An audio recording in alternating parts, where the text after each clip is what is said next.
ഐശ്വര്യ, ഈ വി.ഡി. സതീശൻ ഒരു ബോംബ് പൊട്ടിക്കും എന്ന് പറഞ്ഞിട്ടുണ്ട്. അപ്പൊ ആ ബോംബ് എന്ത് വന്നാലും ഒരു നാട്ടക്കഥയാവാൻ സാധ്യതയില്ല, ഈ ഗർഭക്കഥയൊന്നും ആവാനുള്ള സാധ്യതയില്ല, കുറവാണ്. മറ്റെന്തോ അഴിമതി കഥയാണ് എന്നാണ്. അങ്ങനെ ഒരു അഴിമതി കഥയുടെ മണം കൊണ്ട് അങ്ങനെ ഒരു റൂമർ കേൾക്കുന്നുണ്ട്. എന്താ പറയുന്നത്?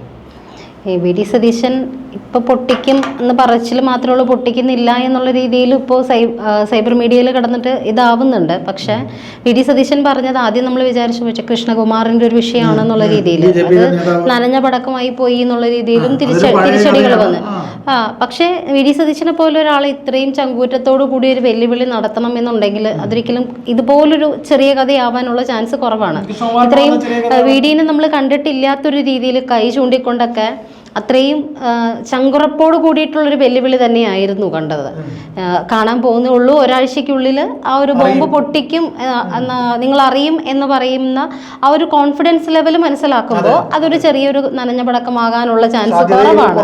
അപ്പോൾ കൃത്യമായും കാര്യങ്ങൾ പഠിച്ച് പറയുന്ന ഒരാൾ കൂടിയാണ് വി.ഡി. അപ്പോൾ വി.ഡിയെ പോലെ ഒരാൾ പറയുമ്പോൾ നമ്മൾ അതിൽ എന്തെങ്കിലും ഒന്ന് ഗൗരവത്തോടെ നമ്മളും കാണണം. ആ ഒരു പേടി CPM ഉണ്ടാവുകയും ചെയ്യും. മിക്കവാറും എത്രയില്ലെന്ന് പറഞ്ഞാലും അകത്തൊരു പേടി ഉള്ളിൽ തട്ടിയിട്ടുണ്ടാവണം. അത്രയും ഷാർപ്പായിട്ടുള്ളൊരു വെല്ലുവിളി തന്നെയായിരുന്നു നടത്തിയത്. അതെ, ഉറപ്പായിട്ടും അവിടെ ഉണ്ടാവും. പിന്നെ അവിടെ എല്ലാവരും നല്ലവരായ ഉണ്ണിമാരായതുകൊണ്ട്, അതെ, നല്ലവരായ ഉണ്ണിമാർ ഒരുപാടുള്ള ഒരു പാർട്ടി ആയതുകൊണ്ട് ഏത് വഴിക്ക് പണി വരും എന്ന് പറയാൻ പറ്റില്ല. എന്തായാലും അത് കെ മുരളീധരൻ ഇന്നലെ പറയുകയുണ്ടായി. എന്തായാലും അത് കൃഷ്ണകുമാറിൻ്റെ വിഷയമല്ല വി.ഡി. പറഞ്ഞത്, അത് മുഖ്യമന്ത്രിയുടെ തന്നെ അഴിമതി കഥകളാണ് പുറത്ത് വരാൻ പോകുന്ന ആ ബോംബ് എന്നുള്ളതാണ് ഇന്നലെ കെ മുരളീധരൻ പറഞ്ഞൊരു കാര്യം. അപ്പോൾ മുഖ്യമന്ത്രിയുടെ അഴിമതി കഥകൾ ഇനി പുറത്ത് വന്നാലും ഇത് വലിയ കാര്യമായിട്ട് എന്തെങ്കിലും സംഭവിക്കും എന്നുള്ളൊരു വിശ്വാസമൊന്നും എനിക്കില്ല. ബിക്കോസ് ഇത്രയും നമ്മൾ കണ്ടതാണ്, ഇത്രയും വലിയ അഴിമതികൾ പുറത്ത് വന്നു കഴിഞ്ഞു, മകളെ ഉൾപ്പെടെ SFIO റിപ്പോർട്ട് പുറത്ത് വന്നു കഴിഞ്ഞു, എന്നിട്ടും അവിടെ യാതൊരു വിധത്തിലുള്ള കുലുക്കവും സംഭവിച്ചിട്ടില്ല. അപ്പോൾ ആ പാർട്ടിക്കെതിരെ വരണം എന്നുണ്ടെങ്കിൽ, മുഖ്യമന്ത്രിക്ക് അത്രയും പൊള്ളുന്ന രീതിയിൽ വരണം എന്നുണ്ടെങ്കിൽ അത് അതിലും വലുത്, അതുക്കും മേലെ എന്തോ ഒന്നാകാനുള്ള സാധ്യതയുണ്ട്. അപ്പോൾ റൂമറുകൾ പല രീതിയിൽ പോകുന്നുണ്ട്. സഖാക്കന്മാർ തന്നെ അത് എന്താണെന്ന് തിരഞ്ഞ് രംഗത്ത് വന്നിട്ടുമുണ്ട്. ഇപ്പോൾ പുറമേ വെല്ലുവിളിയും കാര്യങ്ങളൊക്കെ നടത്തുന്നുണ്ടെങ്കിലും അവരുള്ളിൽ അവർ തന്നെ തിരഞ്ഞു തുടങ്ങിയിട്ടുണ്ട്. നീ ആണോടാ എന്നുള്ള രീതിയിൽ അകത്തൊരു പരക്കം പാച്ചിൽ അവർ തുടങ്ങിയിട്ടുണ്ടെന്നുള്ളത് ഉറപ്പാണ് എന്തായാലും. അപ്പോൾ ഇടയ്ക്കൊരു കേട്ടൊരു റൂമർ എന്ന് പറയുന്നത് ഇപ്പോൾ പുറത്ത് വരുന്നത്, അതിൻ്റെ സത്യാവസ്ഥ എത്രത്തോളം ഉണ്ട് എന്നുള്ളത് വരും ദിവസങ്ങളിൽ നമുക്ക് മനസ്സിലാകുമായിരിക്കാം.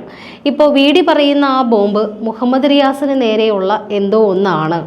അതും ഇതേ ഒരു അത്യാവശ്യം മുഹമ്മദ് റിയാസിൻ്റെ ഒരു പാസ്റ്റ് നമുക്കറിയാം, ആദ്യ ഭാര്യയെ ഉപദ്രവിച്ചതും കാര്യങ്ങളുമൊക്കെ. അപ്പം മുഹമ്മദ് റിയാസ് അത്ര നല്ല പുള്ളിയാണ് എന്നുള്ളൊരു അഭിപ്രായം കേരളത്തിന് ഉണ്ടാവാൻ ചാൻസും ഇല്ല. പാളയം മാർക്കറ്റിൽ 50 രൂപയ്ക്ക് പെണ്ണുങ്ങളെ കിട്ടും എന്ന് പറഞ്ഞിട്ടുള്ള ഒരാൾ ഇപ്പം മുഖ്യമന്ത്രി കഴിഞ്ഞ ദിവസം പറയുകയുണ്ടായി, രാഹുലിനെതിരെ നടത്തിയ സമ്മേളനത്തിൽ പറയുകയുണ്ടായി, ഒരു സ്ത്രീയെ, അതും ഗർഭിണിയെ കൊല്ലുമെന്നും അടിനാഭിക്ക് ചവിട്ടുമെന്നൊക്കെ പറഞ്ഞിട്ടുള്ള ഒരുത്തൻ പക്ക ക്രിമിനലാണ് എന്നുള്ളത്.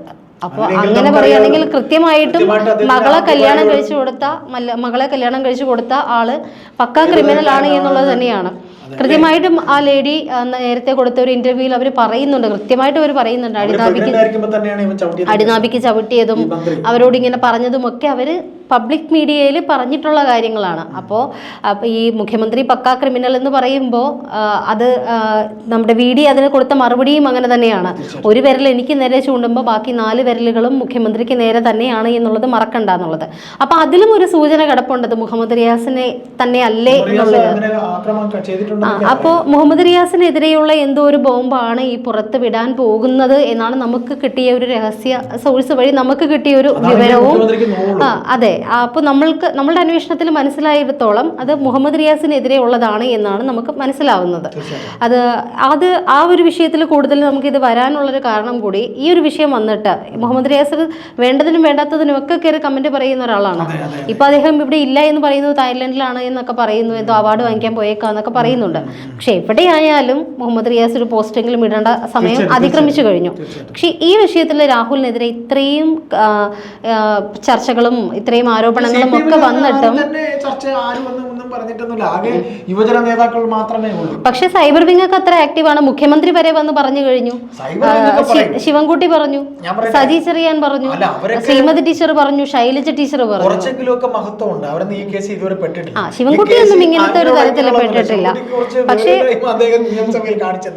അതെ, പക്ഷെ ഈ പറയുന്ന ശ്രീമതി ടീച്ചർ പറഞ്ഞു ഒരു യോഗ്യതയുമില്ലാത്ത ശിവൻകുട്ടിക്ക് ഇല്ലായിരിക്കാം. പക്ഷെ ഈ ശ്രീമതി ടീച്ചർ പെണ്ണാണ് എങ്കിൽ പോലും അവർക്ക് പറയാനുള്ള യാതൊരുവിധ അനഘയും, കിളിരൂരിലെ അനഘയും, കവിയൂരിലെ അനഘയും കിളിരൂരിലെ ഷാരിയും ഒക്കെ വിക്ടിംസ് ആയിട്ട് നമ്മുടെ മുന്നിലുള്ളപ്പോൾ അനഘ എന്ന് പറയുന്ന കവിയൂരിലെ അനഘ എന്ന് പറയുന്ന ആ 15-കാരി മരിച്ച് അവളുടെ കുടുംബം ഒന്നടങ്കം ആത്മഹത്യ ചെയ്തു എന്നുള്ള ഒരു വാർത്ത പുറത്തു വരുമ്പോൾ അത് ആത്മഹത്യയല്ല കൊലപാതകമായിരുന്നു എന്നുള്ളത് പിന്നെ നമ്മൾ തെളിഞ്ഞു. പക്ഷെ ആ ഒരു സമയത്ത് അവൾ റേപ്പ് ചെയ്യപ്പെട്ടിട്ടില്ല എന്നുള്ളൊരു സ്റ്റേറ്റ്മെന്റുമായിട്ട് ചെന്ന് നേതാക്കളെ രക്ഷിക്കാൻ നോക്കിയതും പിന്നെ കിളിരൂരിലെ ഷാരി മരണവെപ്രാളം കൊണ്ടത് ഒരു നേതാവിനെ കണ്ടിട്ട് ആ VIP ശ്രീമതി ടീച്ചറുടെ കൂടെ വന്ന ആരോ അല്ലെങ്കിൽ ശ്രീമതി ടീച്ചർ എന്ന രീതിയിൽ പോലും കഥകൾ വന്നിട്ടുണ്ട്. അപ്പോൾ അങ്ങനെ ഒരു കാര്യത്തിൽ വെള്ളപൂശപ്പെടേണ്ട ഒരു സ്ത്രീ അല്ല അവർ എന്നുള്ള രീതിയിൽ തന്നെയാണ് ഞാനിപ്പോഴും കാണുന്നത്.